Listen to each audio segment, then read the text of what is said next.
I think for time's sake, we'll go ahead and get started with our webinar today. Welcome, everyone. We're so glad that you're here and see a lot of familiar faces and names who have maybe joined previous webinars on the topic of the State of Investments in Fruits and Vegetables report that we recently launched. But if this is the first webinar you're joining, we're also here to welcome you. And we're really excited today to explore the topic and the investment area that came out of the study of enhancing extension through capacity building and digital innovation. We have a great lineup of speakers and panelists here today, which we will give a bit more of an introduction to in just a few minutes when we start our panel. But for a few housekeeping items before we get started, we are recording this meeting. And as Archie put in the chat, we would love to see who all is here today and know where you're coming from. So please feel free to introduce yourself and where you're from in the chat. We will also use the chat throughout today for any questions you have as we go through the presentation and listen to our panelists. And we might answer those in the chat, but we will also have a verbal Q&A session after the panel is over this morning. So with that, I will have just our internal team introduce themselves first, and then we'll get started sharing a bit more background on the report.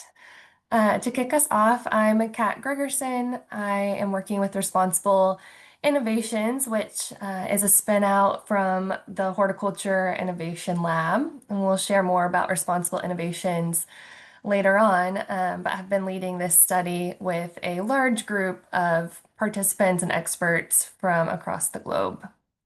And I'll pass it over to Archie next. Hello, everybody. I'm Archie Jarman. I am also with Responsible Innovations and help support Kat and everybody in working on this study. And yeah, very excited for this webinar. I'm passionate about extension. So I'm glad you're all joining, and I'll pass it to Caroline. Thanks, Archie. Hi, everyone. I'm Caroline Joyce. I am the nutrition expert working with Responsible Innovations, and I will be taking a little bit more of a backseat on this webinar, but I'll be more present during the fruit and vegetable webinar we have coming up in a couple of weeks. Great. And Rajmi, would you like to introduce yourself? Sure. Hi, everyone. I'm Rashmi Eka, also with Responsible Innovations. I jack of many trades, but best at ag market systems development. Happy to be here. Wonderful. Thanks, everyone.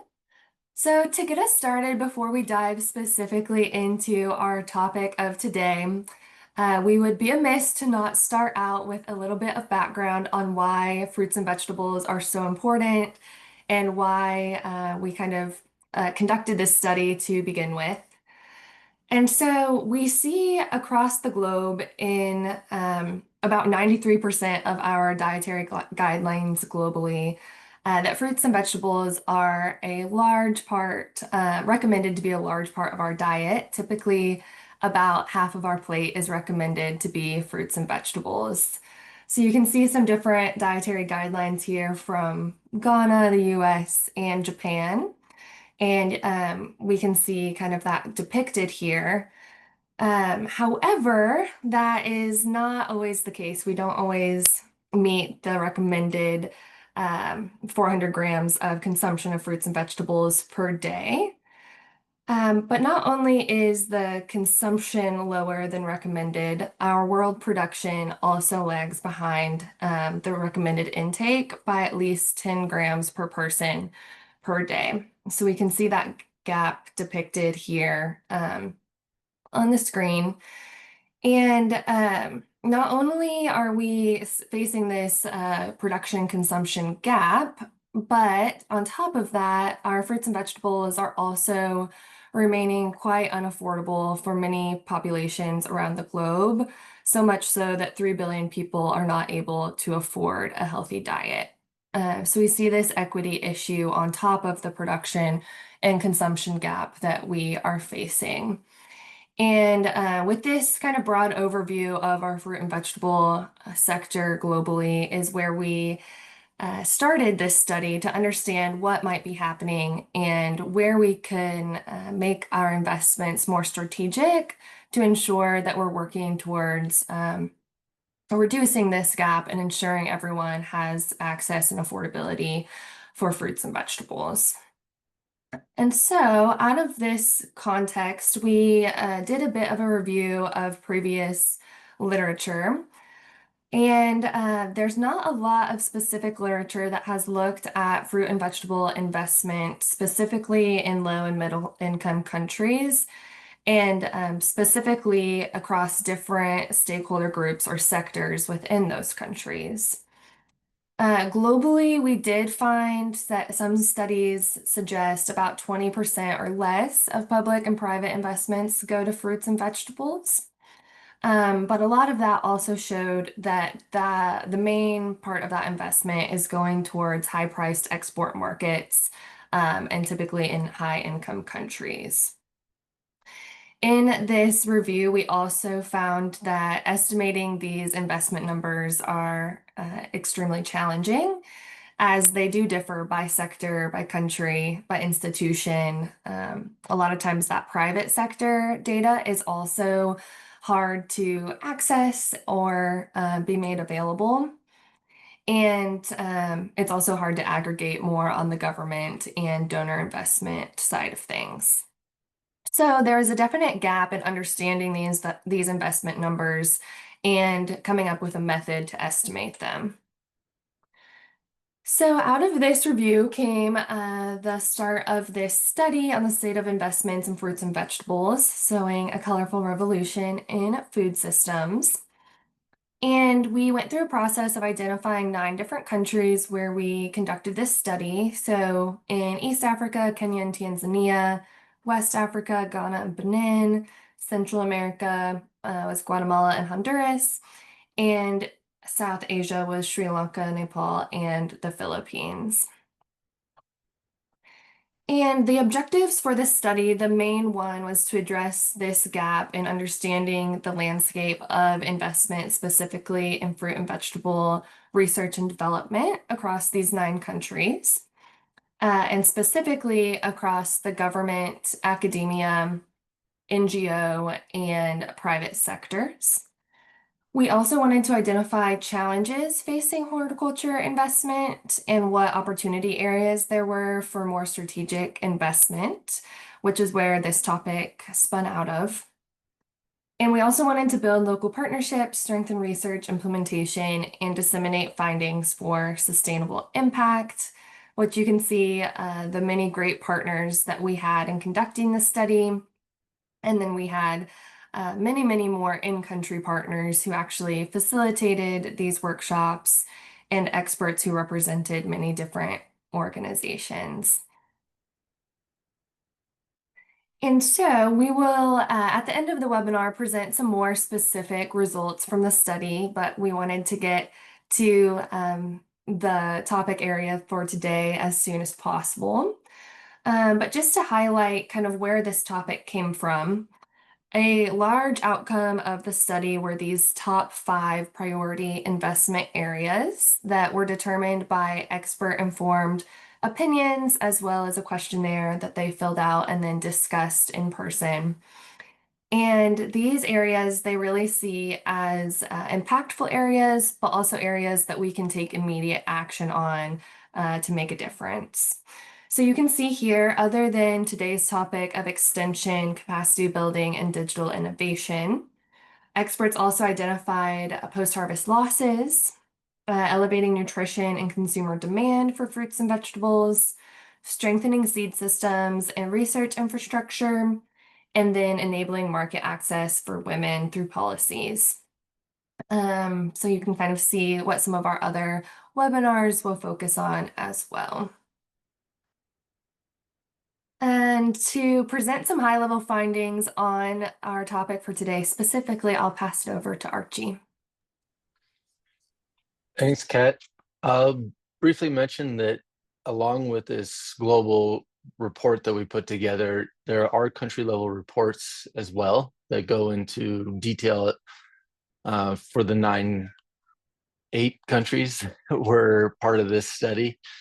So if you're looking for additional information about either extension and digital innovation or across all the topics that we presented in the previous slide, that information can be found there. Next slide, please. So as Kat presented, extension and digital innovation came up as a priority topic across all countries involved in the study. 28% of experts identified limited extension services and technical expertise as a key constraint to fruit and vegetable investment. This was particularly acute in Nepal, where there's a shortage of trained fruit and vegetable professionals and weak applied research systems. Additionally, in Tanzania and Honduras, there's gaps in service coverage, along with a lack of integration amongst stakeholders, which limited technology uptake. Globally, extension services often focus on staple crops rather than fruits and vegetables. So some of those unique expertise and skills that would be needed for horticulture extensionists are lacking, even if there's extensionist personnel that might be in the area. Next slide, please. So there's a consequential impact of limited investment in extension and digital innovation. Of course, there's less innovation and lower adoption of new technologies across the horticultural value chain if there are not the personnel or the digital tools in order to disseminate that innovation or that new practice. 25% of the experts in the study reported a decline in farmer participation in horticulture. And this is driven by low profitability, lack of technical support, which speaks directly to extension and digital services, and limited market opportunities. And again, the market opportunities component can also apply in terms of lack of extension and digital services, as we all know that many digital tools operate in a way to connect farmers to markets in their area or understand pricing. And then additionally, extension experts often help farmers, either achieve the quality a market might want or connect them to that market system. And then 40% of experts from Guatemala and Honduras identified outmigration as a direct result of limited investment in extension and digital innovation. So, this builds on the bullet point above, where there's a decline in farmer participation.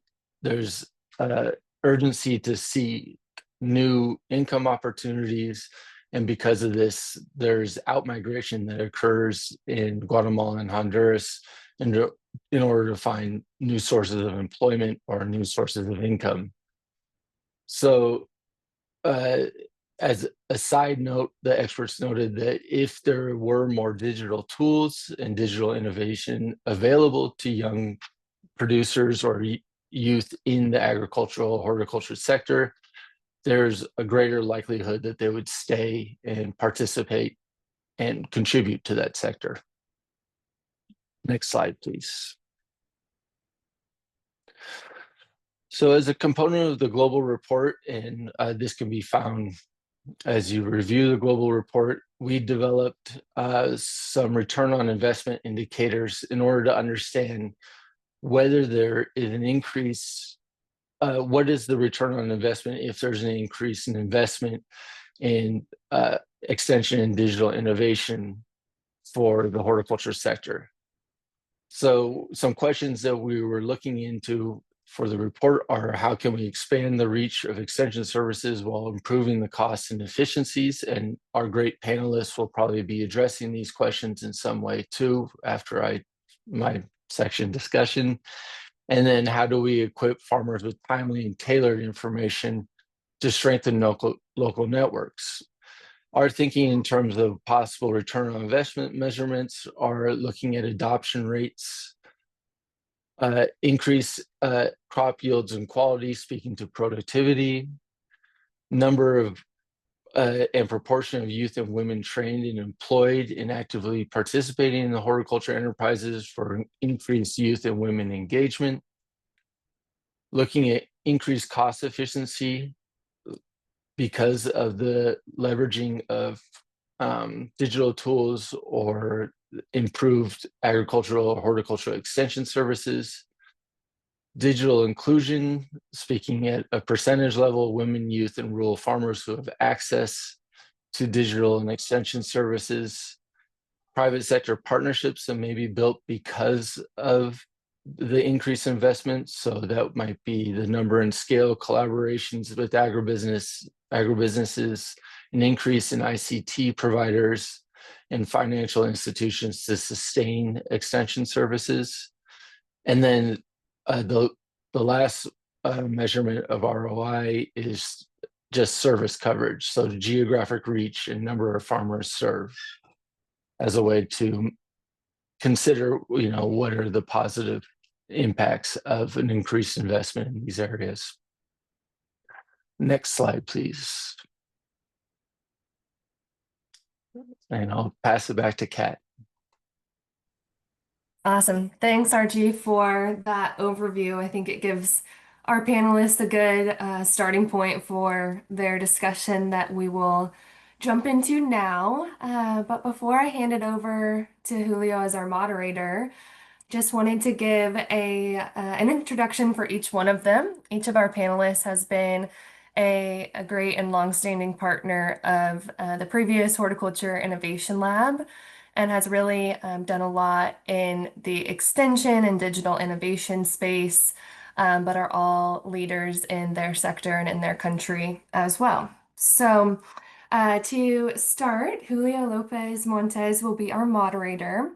Julio is a plant protection specialist and leads classes in integrated pest management and small-scale crop production systems at Zamorano University in Honduras. He was previously the director of the Horticulture Innovation Lab Regional Innovation Center at Zamorano as well. Julio has mentored students and participated in several courses on effective rural development, food security, and food safety, integrated pest management in vegetables, fruits, and grain crops, and is an expert in extension of information on integrated pest management, farmer field school methodology, and alternative technologies for pest control for small producers, handlers, and consumers. So welcome, Julio. Next, we also have Dr. Anjana Rawal, who is a scientist at the National Horticulture Research Center at the Nepal Agricultural Research Council, or NARC. She earned her PhD in horticulture and crop science from The Ohio State University and was awarded the prestigious Schlumberger Foundation's Faculty for the Future Fellowship from 2017 to 2021. Dr. Rawal previously worked as a cropping systems agronomist at CIMMYT for the South Asia program, and she also has served as the co-PI for the NARC-led project funded by the Horticulture Innovation Lab in UC Davis. Her current research focuses on variety development and post-harvest management of horticulture crops in Nepal. So welcome, Dr. Rawal. And then lastly, we have Riken Gandhi, who is the CEO and co-founder of Digital Green. Riken co-founded Digital Green as a project within Microsoft Research India, inspired by his passion for supporting smallholder farmers developed through time in rural India. With degrees from MIT in aeronautical engineering and Carnegie Mellon in computer science, he began his career at Oracle, where he developed patented linguistic search algorithms. Today, Digital Green reaches over 8 million farmers across India, Ethiopia, Nigeria, Brazil, and Kenya. Its flagship platform, Farmer Chat, uses conversational AI to deliver timely, localized advice and connect farmers to markets. Ricken is a TED Fellow and a Ashoka Fellow and has co-authored leading studies on agri-food transformation. So welcome, Ricken, as well, and we're really excited to hear what you all have to share with us today. And I'll pass it over to Julio. Okay, thanks, Kat. Thanks to everybody just for sharing information about this topic. Thank you to Dr. Ranjana and Ricky just for showing their experience and everything doing in research during this topic. Before to begin this panel, I would like to make a quotation, and I want to mention that most third world countries do not have an official national extension system. This has resulted in little or no technical support to producers. On the other hand, production is very low and product quality and safety is inadequate. So having this in mind, I like to say thank you to Dr. Ranjana and Rikin to share your experience and your professional point of view in this topic. I would like to say that I will make 3 questions and we can develop the panel using these 3 questions, explaining about that the topic I will ask. And then we will have the opportunity to the people, the participants, to make some questions. Okay, the first question is this. Which study results would you highlight as the 2 most important takeaway for major impact or next steps? You will have 2 minutes for answer this question, and I would like to invite Dr. Ranjana first, to give your expressions. Thank you. Thank Dr. you. Ranjana. Yes, thank you for providing me the opportunity to share my experience in this topic. So even when we see at that presentation, it's called, especially in Nepal, there is the lack of extension services in Nepal. It is mainly due to the lack of technical expertise. It's not only especially it's in the horticulture sector, because in the crop area, we have the different specialists. For example, we have the plant breeder in that area, we have the seed specialist. But in case of horticulture, we have we don't have the breeder in the horticulture sector. We don't have the post-harvest specialist. Everything has to be done by the horticulture. Even when we talk about the NARC, we don't have the vacancy position for the horticulture breeder. So in that situation, if we don't have like a breeder, so we are not able to develop the varieties, and we are not able to release or register the varieties that is like the requested by the farmer, because we don't have that kind of expertise in our area. In case of vegetable, due to that, we are like importing huge amount of seed from different countries, from India and also from China and Korea. So this is one of the thing that we have to face in our country, because we don't have the technical expertise or specialist in the horticulture, and we don't have the a specialist to work on the post-harvest. But we all know that in Nepal, the post-harvest loss of fruit and vegetable is very high. It's about 20 to 30% of vegetable and fruit post-harvest loss. But we don't have much of the research focus or most of the specialists in that area. And even in the post-harvest section, there's a few budget that's allocated for the research in the post-harvest. So and then also we don't have a horticulture extension expert in each district, or in each district or village level, so that the farmers can so the farmer doesn't have the access to those horticulture expert. But now the government of Nepal are planning to appoint at least one horticulture specialist, at least in the provincial level, so that they can identify the real problem of the farmer, and so that they can bring back that problem to the research especially, so that they can conduct the research in that area. So that is one of the challenge that we are facing, and we are also working on that sector. So I think maybe I answered that question, or do you want me to explain it more? Then let me know. Yeah, okay. Thank you, Dr. Ranjana. I invite Dr. Ricky, please. Thank you so much. It's great to be with all of you. The one study that I would highlight would be the limited number of agricultural extension agents that focus specifically on horticulture and fruit and vegetable as being a driving constraint, and especially also from a gender point of view, often male and skewing more to reaching male farmers as well. And uh, since a majority of agricultural work in general, and especially in the horticulture space, is led by women farmers, that's a real constraint for our space.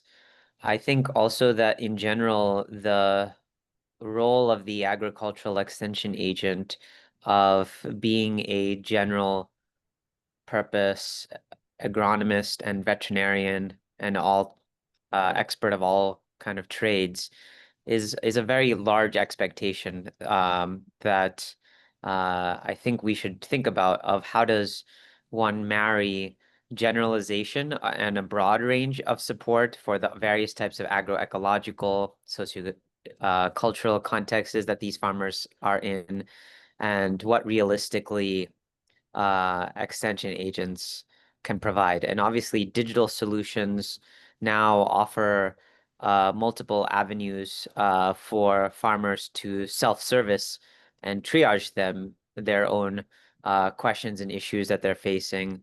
And you see it already, like in the number of YouTube channels and WhatsApp groups, Facebook groups that farmers have for themselves often.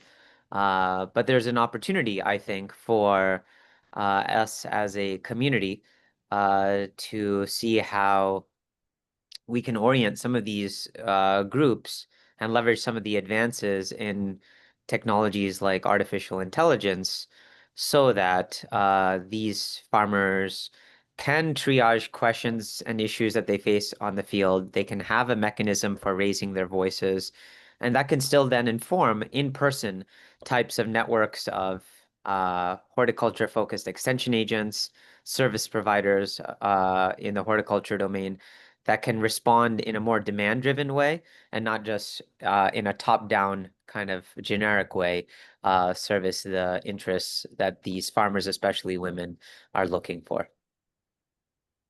Okay, thank you, Dr. Ricky. Well, you just left me 1 minute for answer this question, but it's okay. Thank you very much for your answer.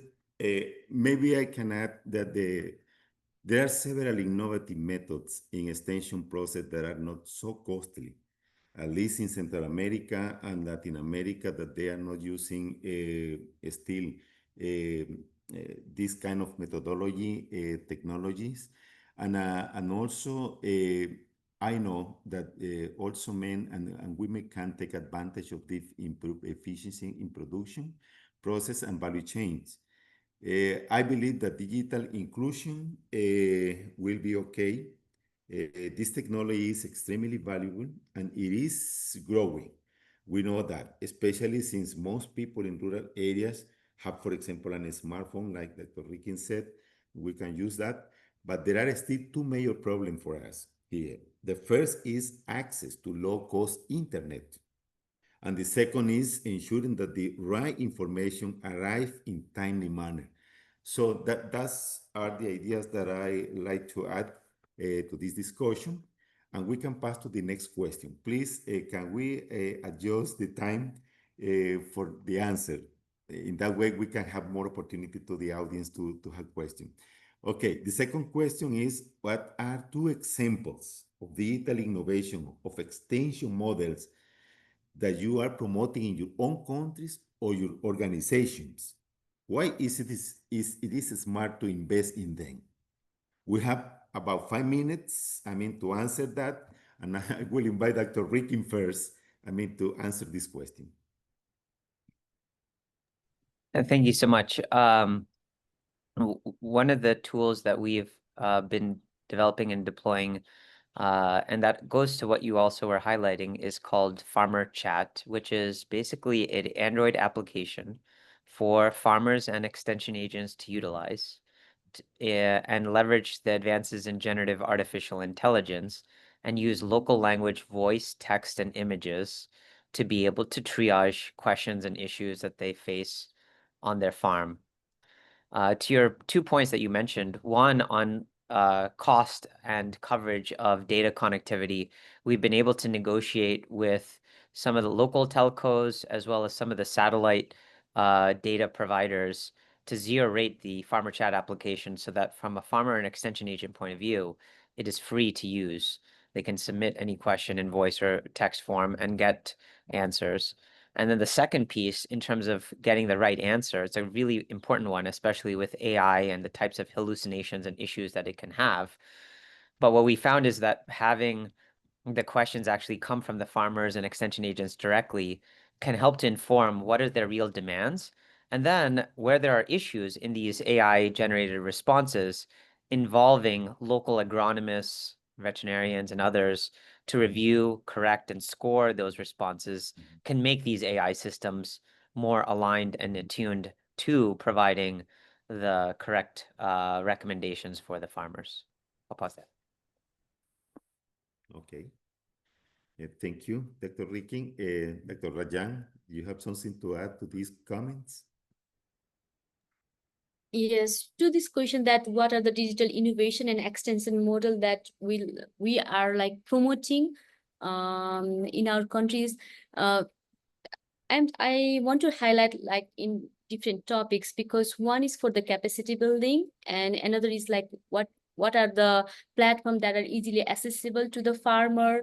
And for the capacity building, I want to give one example that we adopted in our project that is funded by the Innovation Lab for Horticulture, because initially for the capacity development program in our country, it's like that they select few scientists or few researcher, one or two, and then they send it to like some countries so that they can get some kind of training or technical expertise from there. But when we are working in that project, we develop one activities that we conduct a training in the molecular breeding program, because we don't have a breeder in the horticulture sector. So in that case, we conduct the training in the country so that we can like call all the horticulture researcher or the horticulturists that are work in the Department of Extension, and also the horticulturists that are working in the university. We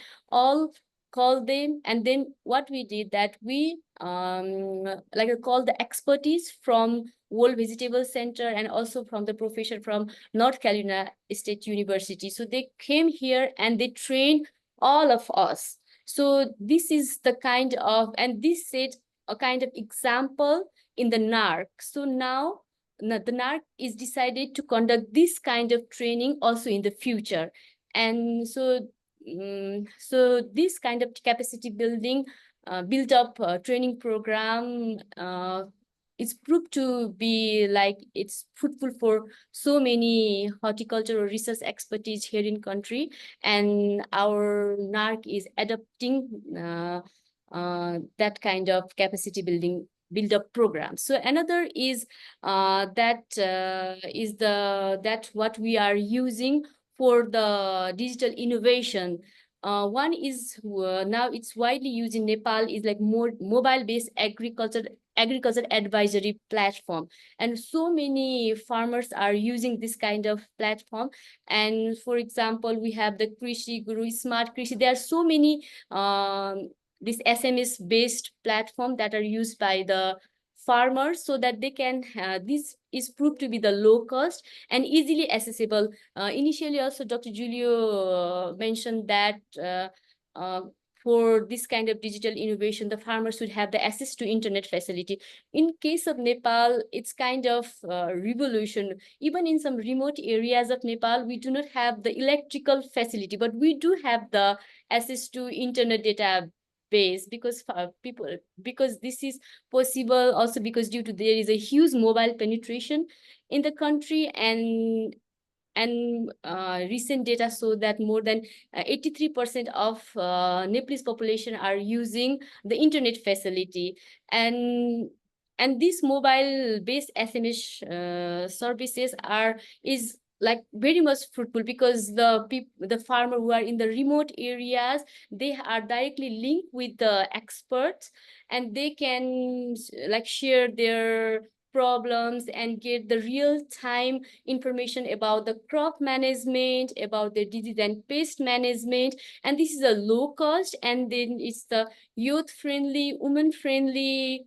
practice. And even in case of NARC, we have so many this kind of app, one in the horticulture sector, one in the plant protection, and we have the group of expertise, and they are trying to address the problem that are like the farmers, they can sometimes they chat, they can just click the picture of their plant, and then we are trying to solve their problem. And another is that we are another app that is very much popular now is this Agromate Advisory Bulletin, and it provides the information about the weather data in the weekly basis, and the farmer can have the access to this app. And this app is, I think, created in collaboration with the NARC, Department of Meteorology and Hydrology. And even in now, because there is a less rainfall, and now we are like kind of what we can do if it will rain or it will not rain. So it helps to make like the decision support system. This app is proved to be very much useful. And another one that is used by the farmer is the digital market linkage platform, because in Nepal there is the huge influence of the middleman, and the farmer are not able to get the good price of their products. So the Ministry of Agriculture and Cooperative, in collaboration of UNDP, they developed this app. Now is the so most of the farmer have access to this app, and they get the like real price and of the product, and there is the kind of transparency in the price. And this app is very much useful, especially in case of horticulture crop, because they are perishable in nature. And then the farmer, so they kind of link the farmers with the wholesaler directly. So there is the less post-harvest loss due to this kind of app. And also for the seed system, we also developed one app called Digitally Enabled Seed Information System. The Ministry of Agriculture, in collaboration with the CIMIT, they developed this app. So now initially, sometimes there's a huge production of the seed, and sometimes the farmers are not able to get the enough seed. So now it's like digital over there, and all the seed related stakeholder can have access to this app. And now we have all the demand and supply pattern, and this app also help to make the farmer or the farmer who produce the seed about what the decision about the next year, and also provide the quality seed for the farmers. So these are some of the example that is like useful in our country. Thank you, Dr. Ranjan. Here in this part of the world, in Central America, Latin America, when there is a group of vegetable producers who send their product to the supermarket, so we promote in person the farmer field school and farmer-to-farmer methodologies. We know there are some experiences using the digital platform, but still it's not well developed. We still believe that it is smart to invest in these methodologies. The Farmer Fields School or Farmer to Farmer is still here in this area, because in 2 growing cycles, one extension worker, for example, is able to manage around 300 producers. However, we believe it is necessary to invest also in digital platform because we didn't have the opportunity to use it, to implement it and to try it. So I think farmers can complement their knowledge and they can use it in a very well manner if there is an existing program here down there in Central America. So we need to explore that. Thank you very much. And the last question, this is an open question. Imagine success in 5 years ahead. What has changed in the agricultural extension capacity building, digital innovation space in your country? We will have about 3 to 4 minutes, to answer this. Dr. Ranjana, please.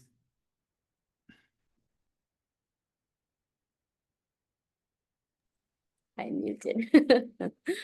I think in case of this capacity building and digital innovation, as compared to last 5 year and what we will be in like next 5 year, when we see, especially in context of Nepal, we make like great progress in case of this digital innovation, and even in the success, it's look like kind of revolution, especially in the agriculture sector, because like initially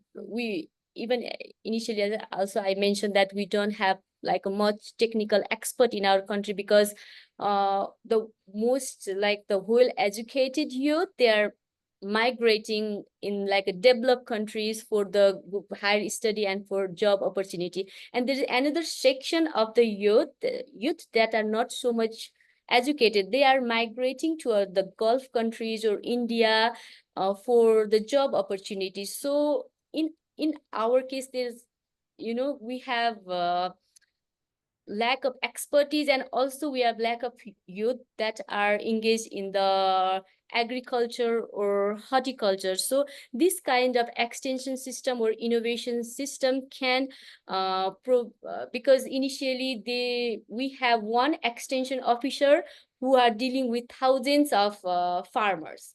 But with this kind of innovation system, there are like, even we have the few expertise, but they can like answer the questions, or they can solve the problem of so many farmers. So this is one of the opportunities that I see that has a good impact in next 5 years. And also that another one is that the farmers, due to this kind of capacity building or innovation, I think that the farmers are also empowered themselves. I want to give the example because we have like one bottom-up program and one is top-down program. In the top-down program, the government Ministry of Agriculture, they decided to have like there should be one like one greenhouse that should conduct research on the hydroponics, because hydroponics is new to Nepal, and they said that we have to work on this one. And we thought that, and we conduct the survey, if there are any farmers who are working in the hydroponics. When we did the survey, there are about 305 farmers who are working in the hydroponics, and they are adopting that technology by using like this kind of digital platform, because now the research outcome is with it's not like bounded within the countries. They can have the access to new innovation like globally. So this is also one of the like success I see that the digital innovation can bring in the future. I think that's it. Thank you very much. Okay, this time I would like to add something, and then I will give the last opportunity to Dr. Ricken. But first, I like to say that if I imagine a success, I would like to see an efficient agricultural extension service that is accessible to producers. So the knowledge and use of this most appropriate technology applied in a timely manner, and a non-expensive digital platform that is easy to use, efficient, and accessible to the majority. I mean, if we can get this, I believe, okay, that will be okay. But we need to try to do some kind of gestion to the government or private sector. I mean, just to make some investment on this. Okay, Dr. Ricken, please.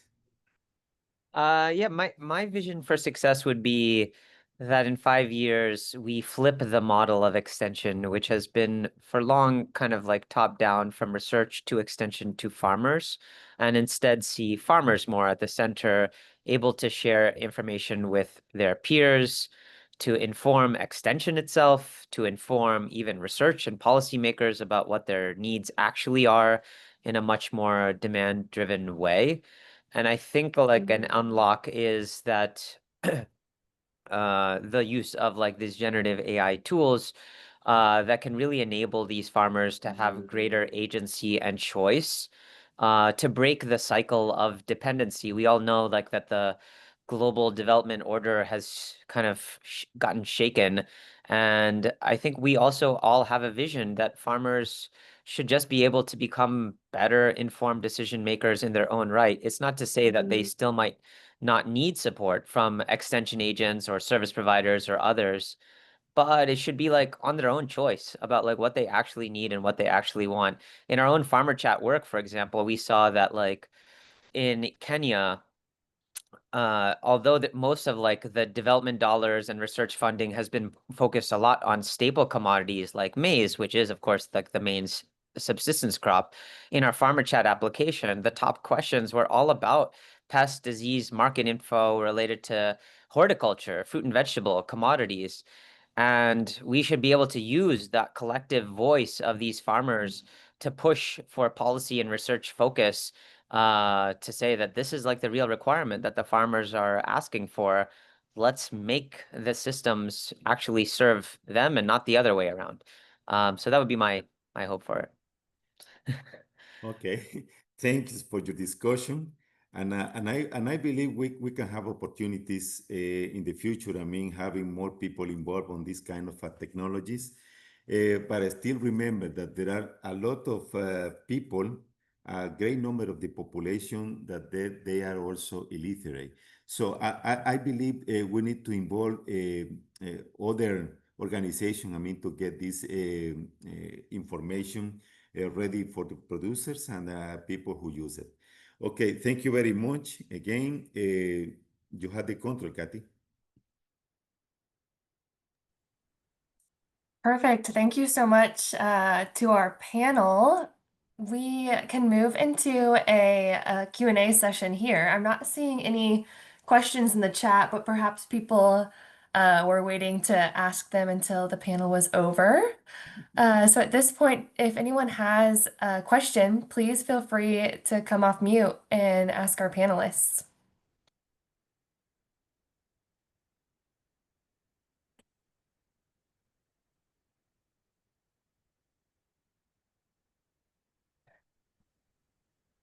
Hi, this is Erin McGuire. I am the lead coordinator occasionally with Responsible Innovations, and I really loved all of your insights around this topic. And I think each of you have this really unique perspective and from different scales and geographies.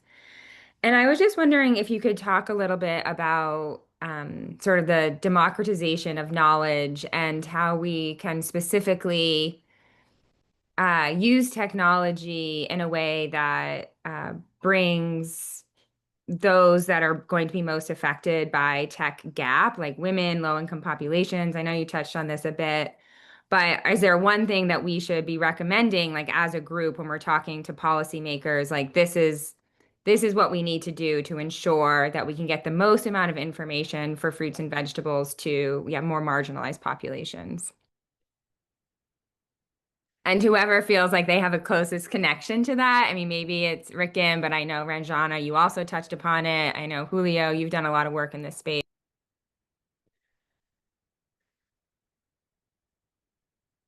Okay, working I mean, with policymakers is working with the government. So I believe we have to base really a good foundation with them. So inviting them, going to the field and see what the problems are. So in that way, I think we can write down proposals adjusted to this majority people who really need the information and who really need to know how to deal with the problems in the field crop production. So I believe a big effort has to be made, especially with women, because they have less opportunity in the agriculture sector. In other sectors, probably yes, they have more opportunities, but in this case, is really, I mean, you need to have more innovations, more knowledge about that, and knowing really the problem just for getting them into the course. That's my idea right now about your comments.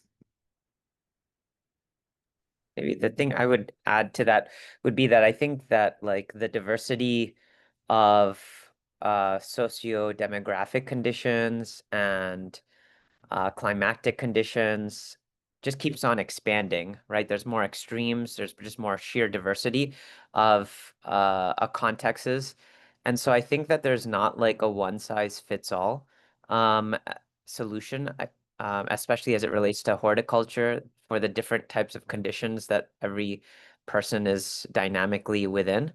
But there needs to be a way to like elevate that heterogeneity and that voice of these people to be able to meet the various needs that they variably need.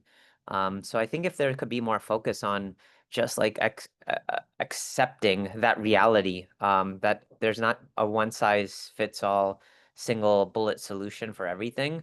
And we need to gather more data dynamically to be able to meet these people where they are. The bet. Yeah, I completely agree. Thanks for both those comments. I think, yeah, what you're like, we need to be really eyes wide open about the challenge, which there's many different contextual situations for people. And with fruit and vegetable crops specifically, there are so many different crops. We really have to find a systems approach to how we, get good information out to many different people in different types of situations. And as soon as we like sort of recognize that challenge and are able to accept the challenge, the quicker we can start working on these solutions, which I know all of you are already doing. So thanks so much for your time in answering that question.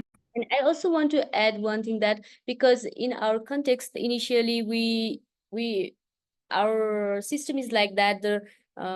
As a NARC, we conduct the research, and the outcome of the research, the extension officer, they kind of take that new innovation to the farmer.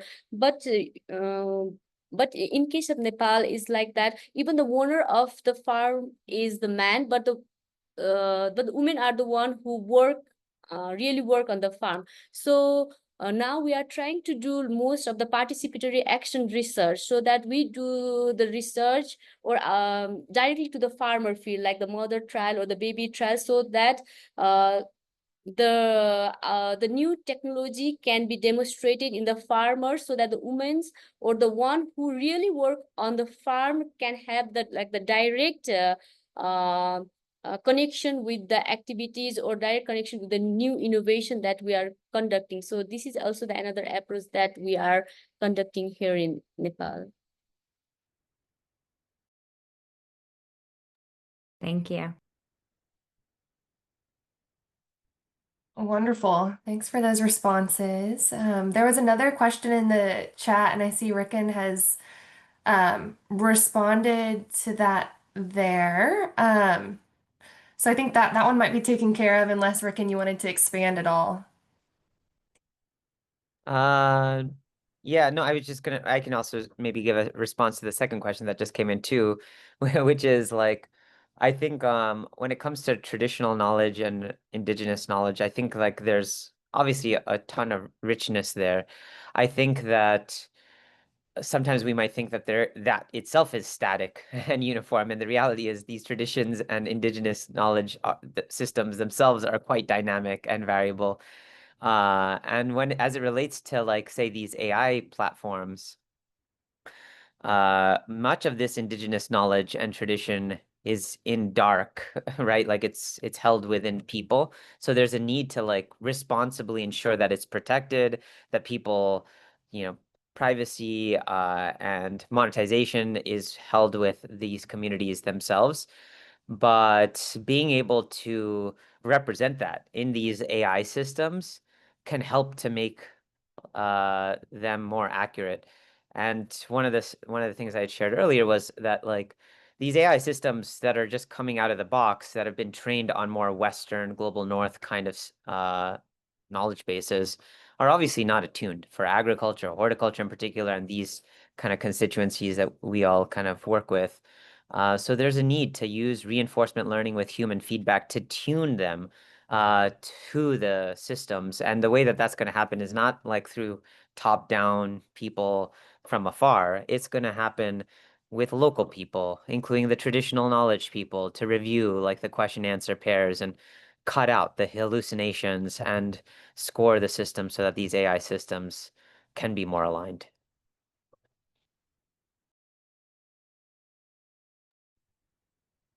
Wonderful. Yeah, it'll be interesting to see what kind of partnerships can be formed to achieve that type of feedback response and work on that together. Great. Well, not seeing any other questions for now. Please, though, if there are additional thoughts, keep dropping them in the chat. We have about 30 minutes remaining of our webinar, and we're going to transition to share a bit more of a deep dive of the study results for those of you who are interested in sticking around and learning more kind of outside of this extension and digital innovation sphere. And we'll be happy to keep responding in the chat as questions come up. So, one last big thank you to our panelists before we move on, though. That was a great discussion. So, thank you so much. Thank you so much. Great. So, Caroline, I'll pass it over to you to give us some more background on the results. Thanks, Kat. So yeah, thanks again to all of our panelists. I'm going to share a bit more of the findings from our report at the global level.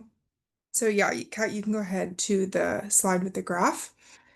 So the first thing that we just wanted to share is that we estimated the investments in fruits and vegetables versus other types of crops across different sectors.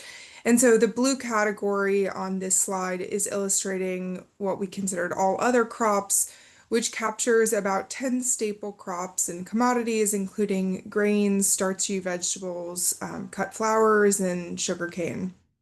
And then fruits and vegetables were defined as all other edible fruits and vegetables, as well as tree crops, what we often call orphan or traditional fruits and vegetables, wild harvested crops, and herbs and spices.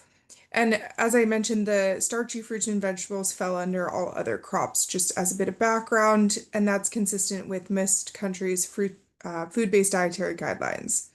So based on those definitions, we found that between 18 and 28% of agriculture investments are directed towards fruits and vegetables across the different sectors. And while we think this is higher than what's actually being invested in reality, nevertheless, we remember that 50% of our plate is expected to be fruits and vegetables. So we would also expect about 50% of funding to go towards them.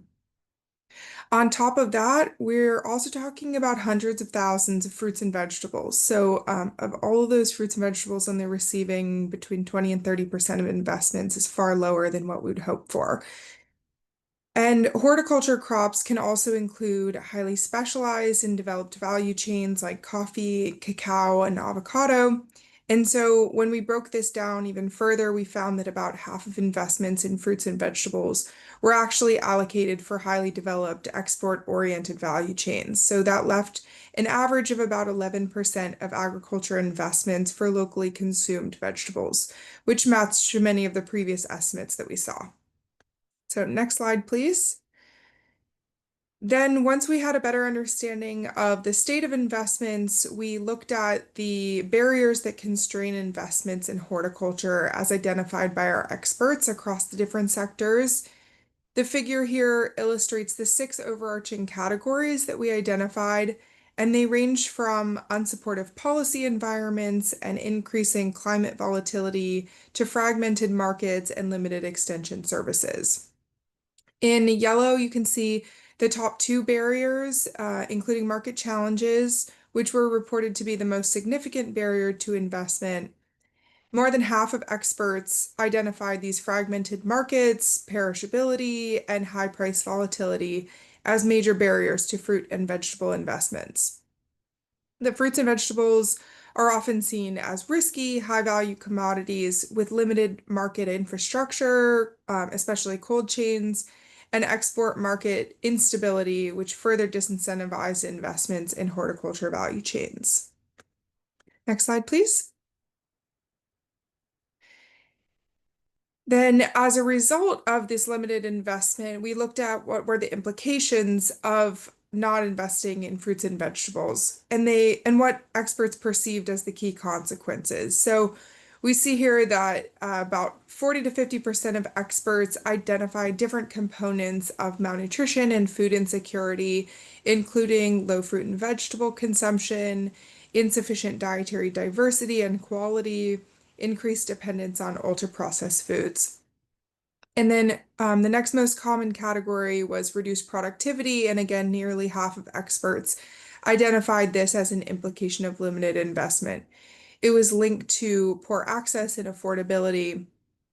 And then as a result of that, they also identified reduced economic growth, decline in farmer participation, youth outmigration from agriculture, which we've talked a bit about.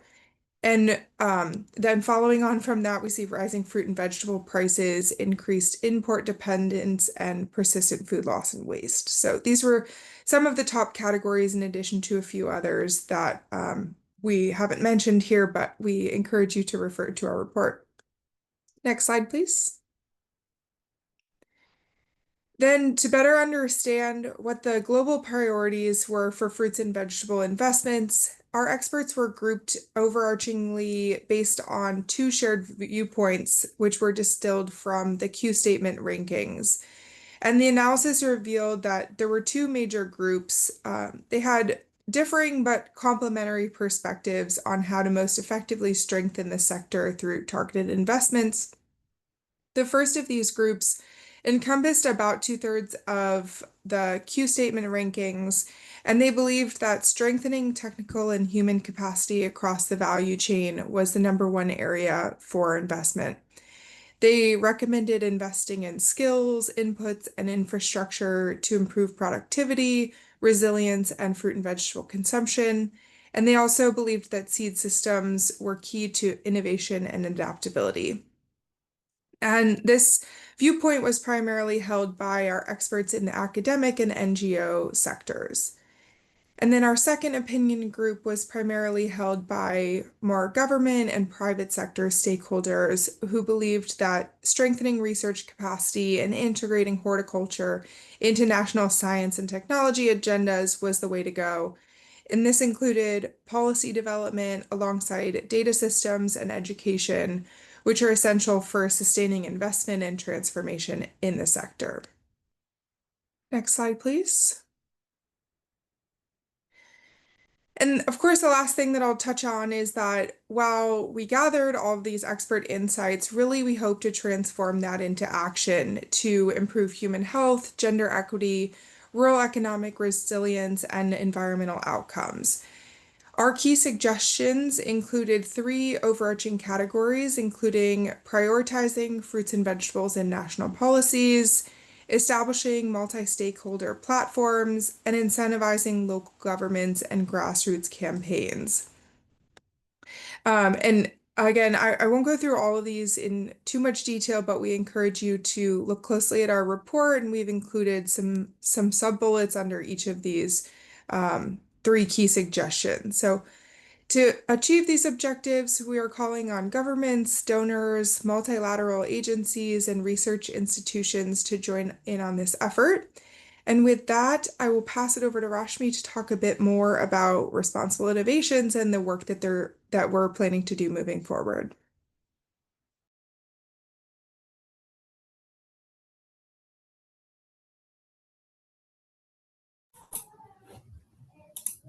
Thank you, everyone. It's been great to be here and learn from you all. I love the dialogue, and my big takeaway, which I may be stretching a bit, is that we're heading towards building not just a farmer-centered, but a farmer-led extension system where farmers are rightly acknowledged for their knowledge production. I'd like to now switch over to an introduction to responsible innovations. What if every innovation in food systems was designed not just to grow markets, but to create equity? That's the future we're building. Next slide. So Responsible Innovations is a dynamic global network of agriculture and food systems researchers, practitioners, and innovators. Our mission is to make equity-driven innovation the standard in food systems. What that means is ensuring that innovation not only works technically, but also inclusively and responsibly, serving the people and communities it's designed for. We help organizations and businesses access the tools, knowledge, and partnerships they need to scale innovations in a way that's evidence-based, community-centered, and action-oriented. Next slide. We offer these 5 services: food systems research and evidence generation, innovation packages and field trial management, Gender Up, which is our conversational method for inclusive scaling, responsible scaling, innovation and scaling.